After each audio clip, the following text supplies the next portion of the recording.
నేటికి 60% పైగా వ్యవసాయంపైనే ఆధారపడి జీవిస్తున్న మన దేశంలో సాగు రంగం గాడి తప్పుతోంది. విచ్చలవిడి రసాయనాల వాడకంతో తాత్కాలికంగా దిగుబడులు పెరుగుతున్నా దీర్ఘకాలంలో మాత్రం మానవాళి ఆరోగ్యానికి, పర్యావరణానికి చేటు తెస్తున్నాయి. భూమి జవసత్వాలు కోల్పోయి చౌడుబారుతోంది. పంట ఉత్పత్తులు సైతం విషతుల్యంగా మారుతున్న దుష్పరిణామాల దృష్ట్యా అందరి దృష్టి సేంద్రియ వ్యవసాయం వైపు మళ్లుతోంది. ఈ విధానంలో దేశీ విత్తన రకాలను ఎంపిక చేసుకుని ఎటువంటి రసాయనాలను ఉపయోగించకుండా పూర్తిగా ప్రకృతి సేద్య పద్ధతులను ఆచరణలో పెట్టడం ద్వారా నాణ్యమైన, ఆరోగ్యవంతమైన ఉత్పత్తులను పొందవచ్చునంటూ క్రొత్తగా ప్రకృతి సేద్యం ప్రారంభించాలనుకునే రైతులకు సూచనలిస్తున్నారు ఆచార్య ఎన్జీ రంగా వ్యవసాయ విశ్వవిద్యాలయం, పశ్చిమ గోదావరి జిల్లా వెంకటరామన్నగూడెం కృషి విజ్ఞాన కేంద్రం మృతికా విభాగం శాస్త్రవేత్త డాక్టర్ రాఘవేందర్ రెడ్డి. ఈ ప్రకృతి వ్యవసాయం అనేది ప్రకృతిలో భాగంగా మనం ఎటువంటి రసాయనాలు వాడకుండా పండించే విధానాన్ని ప్రకృతి వ్యవసాయం అని అంటాము. వీటిలో ఏ హెర్బిసైడ్స్ కానీ, ఫెర్టిలైజర్స్ కానీ, పెస్టిసైడ్స్ కానీ మరియు ఇతర ఎలాంటి జెనెటికల్లీ మాడిఫైడ్ సీడ్స్ కానీ లేకుండా పండించే వ్యవసాయ పద్ధతి. మామూలుగా సీడ్ ట్రీట్మెంట్ కోసం మనము ఈ ప్రకృతి వ్యవసాయంలో బీజామృతం వాడుతాము. మనం ఫెర్టిలైజర్స్ బదులు దీంట్లో జీవామృతం వాడతాము. జీవామృతం రెండు రకాలు, ఒకటి ద్రవ జీవామృతము, రెండవది ఘన జీవామృతము. ఈ జీవామృతంలో మైక్రో ఆర్గానిజమ్స్, సూక్ష్మజీవులు బతకడానికి కావాల్సినటువంటి అన్ని రకాల సౌకర్యాలు, బెల్లము, పల్సు ఫ్లోర్, ఆవు పేడ, ఎర్రమన్ను ఇట్లాంటివి కలుపుకొని సుమారుగా ఒక 6 రోజుల పాటు తయారు చేసిన తర్వాత పొలానికి వాడతారు.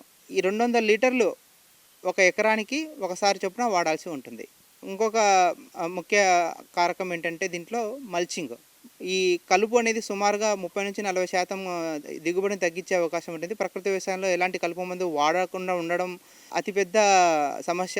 అయితే ఈ కలుపు సమస్యను నివారించుకోవడానికి మల్చింగ్ అనేది సాధ్యమవుతుంది. మల్చింగ్ అనేది దాదాపు 2-3 రకాలుగా ఈ ప్రకృతి వ్యవసాయ పద్ధతిలో వాడచ్చు. ఒకటి లైవ్ మల్చింగ్, అనగా మన వరుసల మధ్యలో ఆకుకూరలు వేసి వీడ్స్కి కాంపిటీషన్ ద్వారా వీడ్స్ పెరగకుండా ఆకుకూరలు పెంచుకొని వాటిని రెండవ ఆదాయంగా మనం దీన్ని చూసుకోవచ్చు.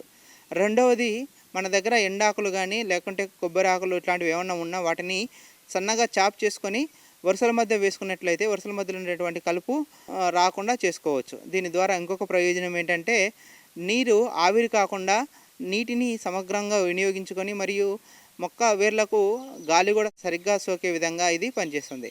నీటిని ఎలా వాడుకోవాలి ఈ ప్రకృతి వ్యవసాయంలో అనేదాన్ని మనము వ్యాప్సా అని అంటాము. 4వ అతి ముఖ్యమైన కారకం. మనము ఎప్పటికీ కూడా భూమిని నీరు లేకుండా ఉంచకూడదు, అలాగే అధిక నీటిని ఉంచకుండా ఉండకూడదు. ఫీల్డ్ కెపాసిటీ అంటాం. అంటే నీటిని భూమి సరిగ్గా పీల్చుకునేటువంటి కండిషన్లో మాత్రమే పెట్టగలిగేదాన్ని వ్యాప్సా అంటాము. ఇలా వ్యాప్సా కండిషన్లో ఉంచడం వలన వేరుకు కావాల్సినటువంటి నీటితో పాటు గాలి కూడా సరిగ్గా సోకి మొక్క యొక్క ఫిజియోలాజికల్ గ్రోత్ అని అంటాము, అది బాగా జరిగి మొక్క ఏపుగా పెరగడానికి వీలవుతుంది.